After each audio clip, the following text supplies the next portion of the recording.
Reflect on a time where your feelings of love prompted you to immerse yourself in a pleasurable activity or enjoy something beautiful.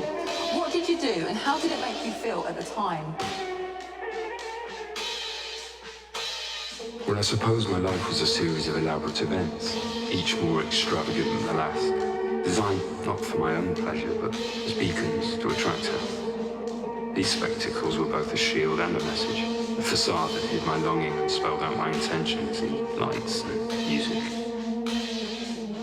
Can you share an instance where love drove you to create something unique, like art or music or a personalised gift? What inspired you to create it and what did the process mean to you? I suppose I crafted my entire persona with the hope of winning her back. Each detail a stroke of a brush on a canvas, painting a picture of success and allure. It was a desperate and calculated act of creativity, driven by the dream of a rekindled romance. Think about a significant decision you made that was influenced by your feelings of love. How did you consider what was right in that situation, and how did others' expectations affect your choice?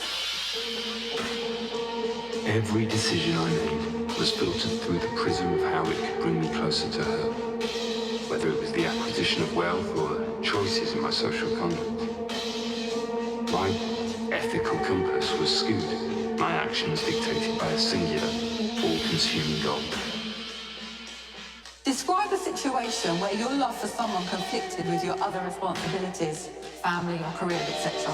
How did you handle it and what helped you decide your course of action? Well, although I amassed great wealth and power, my heart remained fixated on her, often at the expense of more pragmatic considerations. My desires clouded my judgment, pushing me to act in ways that conflicted with societal norms and my own moral understanding.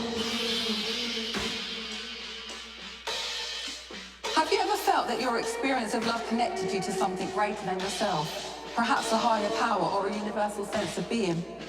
Describe that experience and how it influenced your view on life. When she finally returned to my home, it certainly felt like a divine intervention, as if all my efforts had been sanctified, the world aligning perfectly for those few fleeting moments. It was, more than that, it was a destiny fulfilled.